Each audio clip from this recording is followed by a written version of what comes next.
It is Tuesday, so let us say a very good morning to Neil Oliver, our regular correspondent up in Stirling, Scotland, where life has probably taken a bit of a turn for the worse since we last spoke. Neil, very good morning to you. I'm sure it's Wednesday, Mike, or maybe not. Maybe that's been changed also. Oh, you're absolutely right. I'm so discombobulated by everything. I don't even know what day it is. I mean, you know what it is. It's partly because every day seems to be the same now. One just runs into another. Yes.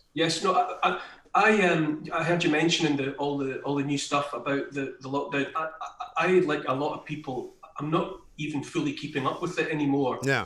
I believe, I've already heard some people say that in Scotland, there's some differences with what was announced in down south. Yeah. I'm not really across what the differences are. I think what troubles me more and more is I wrote something at the weekend, and I pointed out that when I go into shops and whatever, I wear a mask. And when I went to the GP surgery with one of my kids, I wore a mask. Yeah. I follow the regulations as I understand them, but it's not enough to follow what we're being told. There's this element of belief has come into it as well, where it almost feels that you have to declare that you believe that the official line is absolutely correct and beyond any kind of questioning or criticism. Yeah. It's becoming an article of faith. It's not enough just to quietly go about your business and obey the rules as you understand them. If you at the same time are maintaining a degree of skepticism and uncertainty about exactly what's going on, right, that makes you a bad person. And that has got to be a wrong step for society. Oh, I think it's a very troubling one, because you're right. People look at you as if you're some kind of granny killer, some uncaring individual, somebody who's selfish, who doesn't want to help the general good. And it is, I mean, you made the point that it's a bit like communism. And I'd like you to expound upon that a little bit, because I think you're right. There is something very kind of state-run about it all. Yes, I think I was making the point, or trying to make the point, that there are systems that you can put in place, and they will sustain for as long as you force them into place. If they become enforced by law, by fear, and whatever else, then you can maintain systems. But eventually that becomes too exhausting for everyone, which was demonstrably the case behind the Iron Curtain with the old communist Soviet bloc. It eventually just exhausted itself, and human nature, unpredictable, willful human nature, had just taken an enervating toll upon the diktats of the authority, and it had just begun to leak like a sieve. And I think with the best will in the world, you can't impose systems that need to be permanently enforced by law or at the point of a gun, or through instilling fear in people. Those things which last longest are things that people can naturally buy into and support, because they take account of the variability of human nature. And I think once you drift into this territory where things have to be enforced, then a clock starts ticking, and it won't last forever, because eventually enough people will just push back against it. And it's not because they're bad people, and it's not because they don't care. It's just some people are able to be told what to do, and other people, have their own ideas and don't see why their own ideas aren't just as valid. And those alternative ideas will reassert themselves. And as I say, it's this idea that even though I'm obeying the rules, I'm doing everything as far as I can. I mean, I'm sure I'm making the odd mistake here and there, because there's a lot of rules out there. But as far as possible, I'm doing what I'm being told to do. But that's not enough, because I maintain a degree of questioning. Is this right? Is this actually based on scientific consensus or not? Just harboring those doubts is enough to see me, criticised as a bad, willful person who doesn't care about society. And it's because I do care about society that I maintain the right to ask questions and to have certain questions answered. Yes, and I think the trouble is as well, Neil, that because we have all been relatively compliant without necessarily agreeing with it all, you know, we now find ourselves in a position where we kind of almost say, well, hang on a minute, enough is enough now. You're now telling us that, you know, we can't buy any alcohol after 10 o'clock at night, as if we were some sort of, you know, idiotic alcoholics that we're just going to buy a load of vodka and drink ourselves to death between 10 and midnight. But it's all right if you buy it at 9:45. You know, that doesn't make any sense to most normal people. And similarly, this idea that they're going to just casually announce that the army might be drafted in to do something, and you kind of suddenly go, wait a second, where do we get to this point? I just find that I can't see a joined up logic to it, and I'm open to the fact that that's through my own maybe inability to understand certain things. I'm not, you know, I don't claim to be, you know, infallible in any sense, but you know, the idea that you can have a pub open till 10 o'clock and people in there are somehow okay, that's safe in inverted commas. But were they to stay in there until 10:15, that would have become unsafe. Yeah. As though the virus is time sensitive, you know, and the idea that you can meet your mother, your elderly mother, in the pub, and that's safe in inverted commas. If you go to her house and sit with her, that's unsafe. There are just elements of it that I think for a lot of reasonable people asking reasonable questions, it doesn't all join up into one sensible whole. And there's also a creeping inevitability about if being apart from one another and not sharing each other's exhaled air is the only solution, then there's an inevitability about a very draconian lockdown having to come. If it's the case that we have to stay apart from one another, meters apart, separated into our households, then this piecemeal thing about wear a mask here, don't wear a mask there, gather in groups of 30 at a funeral but only in 15 at a wedding, you just begin to sense that eventually they'll say, but you know what, we're just going to have to completely lock it down indefinitely until the virus goes away. And I don't think many people believe at all that the virus is going to go away. No, it really isn't. To be there. And I wonder as well, Neil, whether they're doing it kind of piecemeal to see how much resistance there really is out there, because I think we could both agree probably this is a government that quite likes to be popular, even though you would wonder if that's really their aim with some of the stuff they come out with. But they would like to think that they have the backing of the people. I found it rather weird and slightly suspicious that YouGov put a poll out today saying that 77% of people actually agree with these new restrictions. I don't know anyone that thinks they're a good idea. No, and I think I'm aware that it's now, 6 or 7 months since this whole situation arose. And I'm aware of not really hearing from what I assume must be a large body of people who are very troubled and unhappy and in dire financial circumstances on account of things that are, you know, inevitable consequences of what's going on. You know, there must be many people who are being pushed to the end of their savings. Their livelihoods have fallen apart. They're shortly not going to be able to pay bills, to meet the rent, to meet the mortgage. You know, the long-term future for their children will be preying on many people's minds. And those concerns don't, as far as I am aware, they don't seem to be being aired anywhere. And yet when I talk, as I'm sure you do, privately to people, there's a great deal of worry and fear about the future. And that is going to take a toll. And COVID is not the only thing that people have to fight. A lot of people out there are involved in a day-to-day struggle for survival anyway. You know, they're only one paycheck away from financial ruin. Yeah. You know, their businesses hanging on by the fingertips and all the rest of it. And yes, COVID is there and might always be there, but it will get to a point for a lot of people where they have nothing left to lose.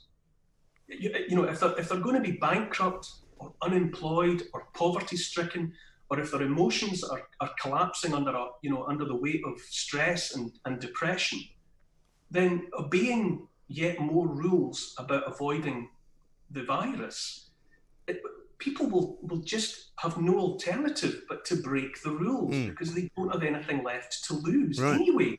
Well, exactly. I'm definitely hearing more people. I mean, I know personal friends of mine who have got successful businesses, but who have been unable to run those businesses for the best part of the last sort of 6 months or so, and they're now looking at another 6 months. You're talking about very few people can go for a year without making any money at all. No, and I don't think what is it going to be? I saw a headline somewhere about is it Leeds that's calling for, or there are people in Leeds calling for the universal basic income to be tried. Yeah, I think it's the largest city so far to voice an intention to trial that as a way of life. For many people, the financial realities of life are going to become more pressing than the threat of a virus. And it's not because people dismiss that it's, under certain circumstances, a very dangerous disease and a very dangerous illness. People get that. But if it dawns on enough people that this is forever, and they know, what, are we going to get are we all going to get, is the furlough scheme going to be maintained indefinitely? Right. Or is it going to be universal basic income? How are people going to get the money to survive? Because COVID is not the only threat to life. Also, think for example, about some restaurants in London. I don't know what it's like in Glasgow and Edinburgh. I suspect it's the same in Stirling as well. If you have been able to open your restaurant and you've just about been able to kind of hang on with the business that you've been doing in the last 2 or 3 months, then this latest 10 p.m. curfew is going to kill that. If you haven't been able to open your restaurant, which I know a lot of people haven't because they just haven't had enough tourism business to do so, then you're looking at probably having to change your career. It's not simply about, I can't open up the business again. You're going to have to find a new way of actually making a living. But it's the way in which everyone is supposed to stop everything else on hold until some unspoken, uncertain point in the future, because of the virus. And the virus, it's unidimensional. It's only one dimension to people's lives. I'm speaking to far too many people who are terrified about the future. Yeah. In all sorts of ways. And it's obviously, I mean, for high-profile journalists and for the MPs that are taking the decisions and speaking about the necessity to do the things that they're doing, in some respects, they're having quite a dynamic COVID. They're busy. And they're still being paid. Broadcast journalists, people are still in those industries. Their lives are still moving forward. They're busy with the story of a lifetime. MPs and other civil servants and people who are making the decisions or acting upon the decisions that are being taken. It can all feel quite, I suppose, for them, they're having quite a dynamic war against COVID. But for other people who have been cast into limbo, financial, economic limbo, not unable to get on with their businesses, unable to get on with their lives, looking further ahead, worrying about their children, education, university, what kind of careers will those people have as they graduate? Those people are not. So there's a large body of people out there who are having a bad war. Yeah, for sure. We're hearing from them. Yeah, and an awful lot of those people are the ones that the people you've just described don't care anything about, because you don't have to care about them. You can pretend that you care about the common good, but these are the same people who say, forget about the cities, don't worry about them, because in the end everything will have to change. The buildings will have to all be emptied and given to people for affordable housing. Quite how that works, I have no idea. But the ordinary people who actually physically have to work in the city, the cleaners of offices, the people who work in the pub businesses, the people who work in restaurants, the people who work in manual jobs, driving taxis, driving vans, the ordinary people of this country who we serve, I think, very much as a speciality at Talk Radio. Nobody gives a monkeys about them. No, and people are there's too much damaging fear out there that is being dismissed. And part of it, I think, what we were discussing right at the beginning of our conversation, this necessity not just to follow the letter of the law and to do what we're being told, but as often as possible to speak up and say, our leaders are doing a great job, all of the decisions being taken are the right ones, the decisions being based upon science are the right decisions based on the right science, and that people are being prevented from voicing fear is wrong. That must be and is taking a toll on people.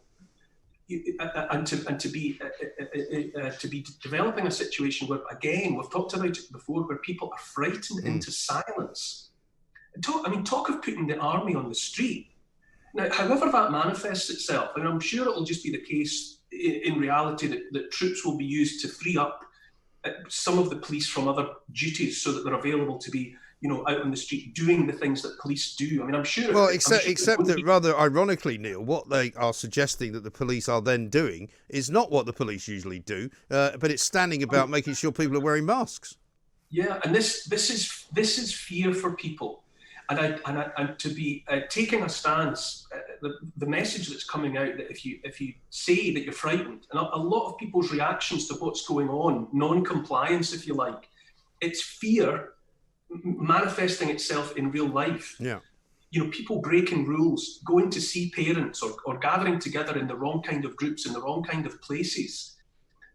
People are doing that because they're so worried about what's going on that they're having no alternative but to seek comfort in each other, and that's involving people in breaking rules. People are being frightened into compliance and frightened into saying that all of the actions that are being taken are the right ones, even when they have their doubts. You can't have. There's no free society if people can't voice doubts without being shouted down as those who have no care for society and are willing to risk the lives of others. You can't jump straight from hearing someone say, "How am I expected to cope with this?" to just dismissing that person as an uncaring COVID-idiot. It's not right. And there must surely be a toll that's being totted up, that's hidden at the moment. We're not seeing it, and there must be consequences. Yes. And those consequences are going to be desperate and not pretty to watch. But this is the point about the way the government's operating now, and I mean by that both the Scottish government and the British government, where they are following, in their words, the science. But the science is one sort of set of data which they are looking at, modelling into something that they think it means, and then acting upon it. Where, in fact, there are other people in the scientific community who say that how about you take into account not just the COVID situation, but the health of the nation, which you've been describing and talking about.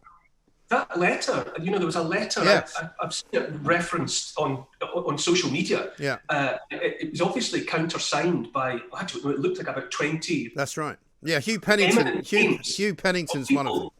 Of people with all of the same qualifications about epidemiology and virology and serious, credible scientists, published, well-respected, peer-reviewed people, and they were saying it's this idea about this science all the time, as though the science is a fixed entity.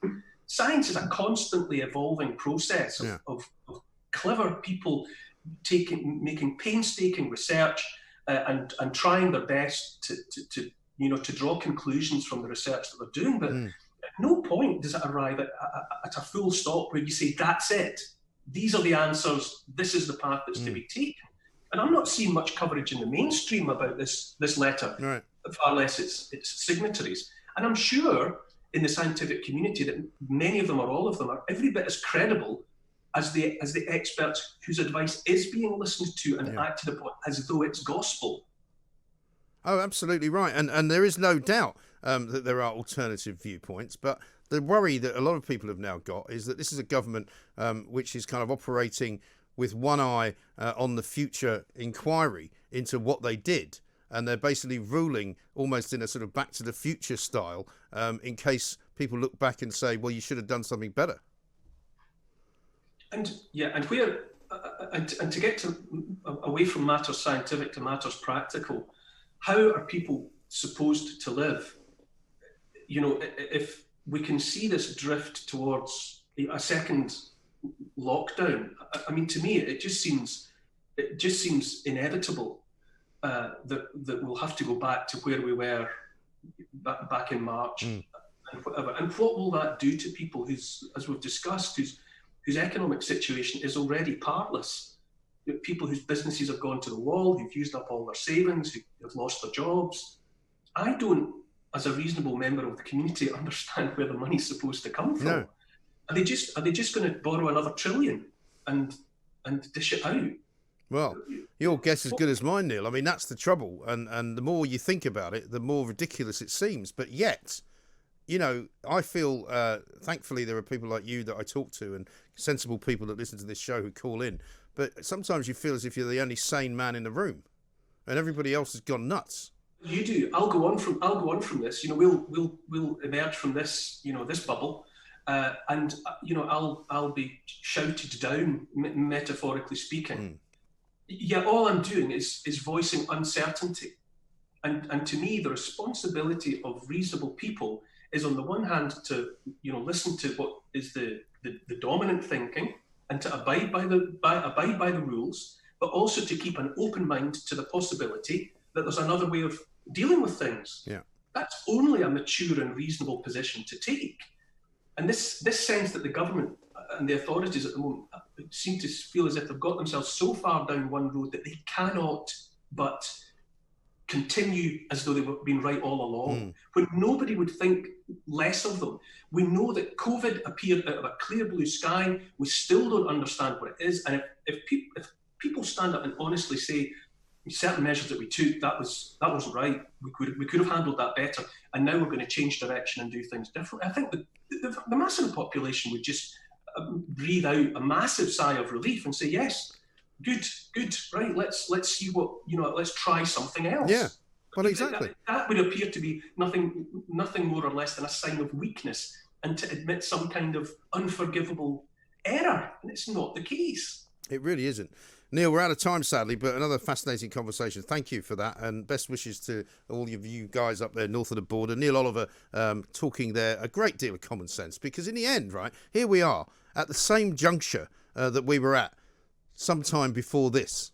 And what seems to be very clear is that whatever the government tries to do, it does not stop the spread of coronavirus. It's that simple, isn't it?